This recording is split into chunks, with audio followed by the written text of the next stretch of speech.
تو یہ بہت بڑا سانحہ ہے حضرت کے لیے ہم سب کو دعا کرنی چاہیے. نبی صلی اللہ علیہ وسلم کی صحیح حدیث ہے کہ ان اللہ لم یقبض العلم انتزاعا من صدور العلماء ولکن یقبض العلماء، کہ اللہ تعالیٰ علم کو قیامت کے قریب ایسے نہیں اٹھائیں گے کہ علماء کے سینوں سے علم اٹھا لیں، علماء ہی کو اٹھانا شروع کریں گے.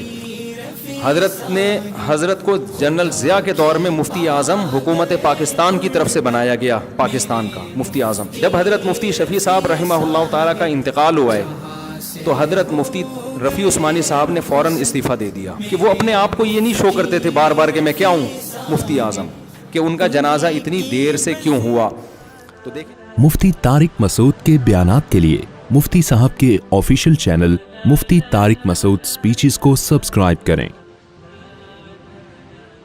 چلو اچھا میرے بھائی حضرت مفتی رفیع عثمانی صاحب کا جنازہ اتنا لیٹ کیوں ہوا؟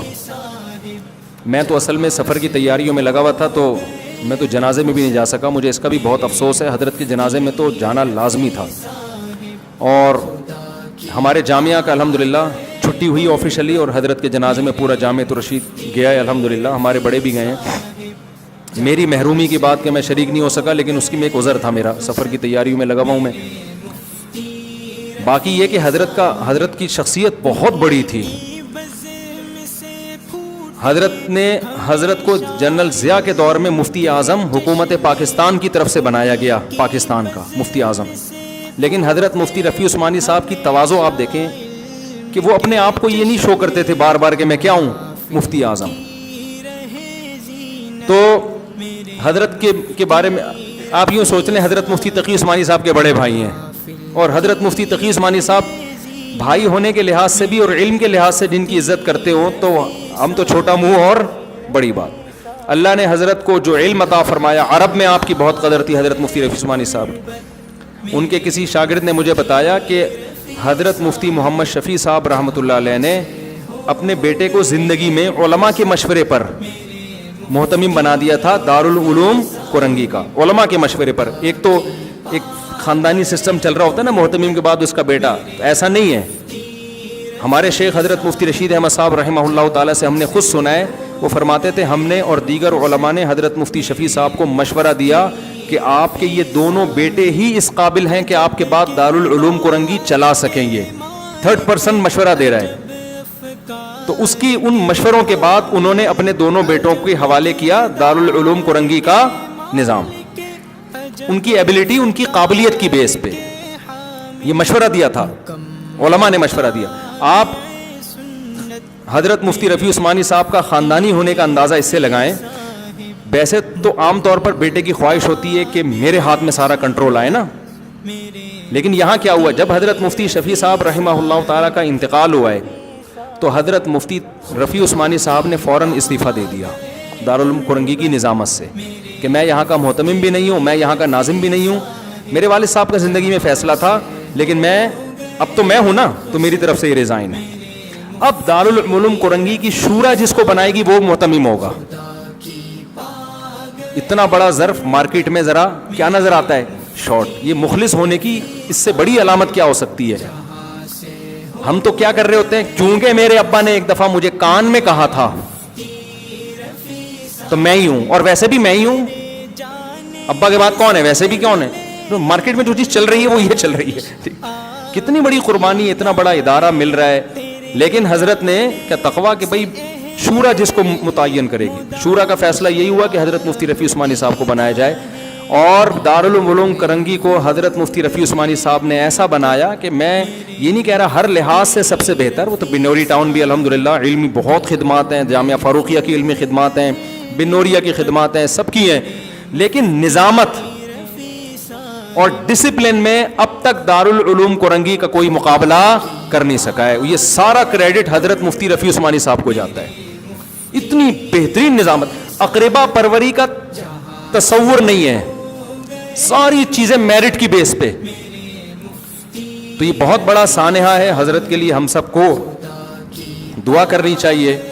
نبی صلی اللہ علیہ وسلم کی صحیح حدیث ہے کہ ان اللہ لم یقبض العلم انتزاعا من صدور العلماء ولکن یقبض العلماء، کہ اللہ تعالیٰ علم کو قیامت کے قریب ایسے نہیں اٹھائیں گے کہ علماء کے سینوں سے علم اٹھا لیں, علماء ہی کو اٹھانا شروع کریں گے. فَإِذَا لَمْ يَبْقَ عَالِمٌ, جب علماء ختم ہونا شروع ہو جائیں گے, اتخذ الناس جہالا رؤوسا, لوگ جاہلوں کو اپنا سردار بنائیں گے اور وہ جاہل لوگوں کو گائیڈ کریں گے, جیسے کہ اب شروع ہو گیا ہے. فَأَفْتَوْا بِغَيْرِ عِلْمٍ, فرمایا وہ علم کے بغیر فتویٰ دیں گے. ایک علم سرسری ہوتا ہے, ایک ہوتا ہے عمق, اس میں گہرائی نہیں ہے, بغیر علم کے فتویٰ دیں گے. یہ صحیح حدیث ہے. فرمایا فَضَلُّوا وَأَضَلُّوا, وہ خود بھی گمراہ ہوں گے اور دوسروں کو بھی گمراہ کریں گے. تو علماء اٹھیں گے, علماء کی جگہ پھر وہ لوگ سنبھالیں گے جو اپنے آپ کو عالم کہلانا بھی پسند نہیں کرتے ہوں گے. اتنے علماء سے نفرت ہوگی ان کو کہ نہیں جی ہم عالم نہیں ہیں, مولوی نہیں ہیں, عالم نہیں ہیں. یہ لفظ سے نفرت ہو جاتی ہے, ہو گئی ہے لوگوں کو. تو آپ نے فرمایا جب علماء ختم ہوں گے تو یہ بھی اسی کی علامت ہے. ایک ایک کر کے بڑے بڑے علماء دنیا سے جا رہے ہیں. تو ایک تو علماء کی قدر کرنا سیکھیں. دیکھیں ہر فیلڈ میں 2 نمبر بھی 1 نمبر بھی ہوتے ہیں. اگر مولویوں میں 2 نمبر ہیں تو 1 نمبر بھی کہاں ملیں گے؟ مولویوں میں ملیں گے آپ کو. یہ نہیں کہ اب عالم کے بجائے آپ ڈاکٹروں سے اور پروفیسروں سے جو اس فیلڈ کے نہیں ہیں ان سے آپ معلومات لینا شروع کر دیں, سائنسدانوں سے دین سیکھنا شروع کر دیں.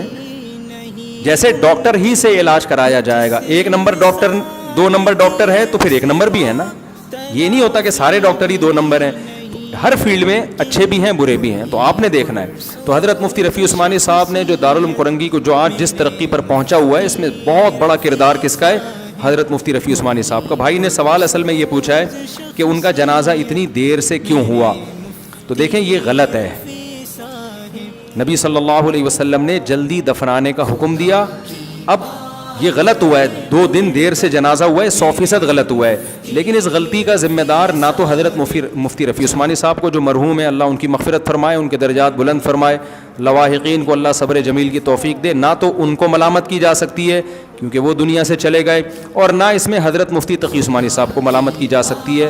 اس کی وجہ یہ کہ حضرت مفتی تقی عثمانی صاحب نے برملا یہ بات بتا دی ہے کہ یہ دفنانا سنت کے خلاف ہے, اور انہوں نے اپنی کلاس میں باقاعدہ یہ کہا ہے کہ مجھے 2 غم ہیں, ایک بڑے بھائی کی موت کا اور ایک دفنانے میں جو سنت کی رعایت نہیں کی گئی, نبی کے طریقے کا رعایت جو حکم ہے نبی کا اس کا خیال نہیں کیا گیا. مجھے اس کا بھی افسوس ہے.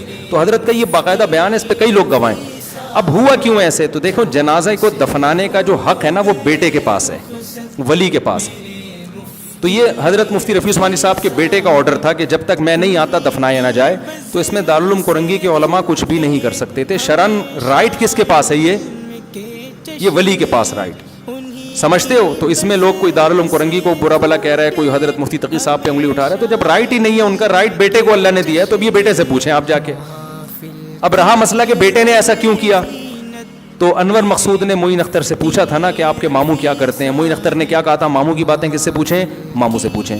تو ان کے بیٹے نے جو کیا تو بیٹے کی باتیں بیٹے سے پوچھیں. بھائی آپ نے اتنا تاخیر کیوں کی؟ اس سے بڑا برا امیج جاتا ہے دنیا میں. لوگ کیا کہیں گے کہ یار دیکھو علماء دوسروں کو ترغیب دیتے ہیں, جلدی دفناؤ, خود 2 دن لگا دیے. تو لیکن میں تو صرف یہ بتا رہا ہوں کہ حضرت مفتی تقی صاحب کے آرڈر پہ یہ نہیں ہوا, اور حضرت مفتی رفیع عثمانی صاحب کے آرڈر پہ بھی یہ نہیں ہوا, اور نہ دارالعلوم کرنگی کے علماء کے آرڈر پہ یہ ہوا ہے. اب ولی چونکہ بیٹا ہے تو اب یہ ماموں کی باتیں کس سے پوچھیں؟ آپ ماموں سے پوچھیں. بلکہ حضرت مفتی تقی عثمانی صاحب کو یہ کریڈٹ جاتا ہے کہ ان کے گھر کا کیس ہوا لیکن انہوں نے اس کی حوصلہ افزائی نہیں کی. ورنہ ایسے موقع پہ آدمی 20 چیزیں بنا لیتا ہے, ایکچولی یوں ایکچولی. انہوں نے صاف کہہ دیا بھائی مجھے 2 غم ہیں, ایک ان کو خلاف سنت تاخیر ہو رہی ہے, اور دوسرا ظاہر ہے موت کا غم تو ہوتا ہے.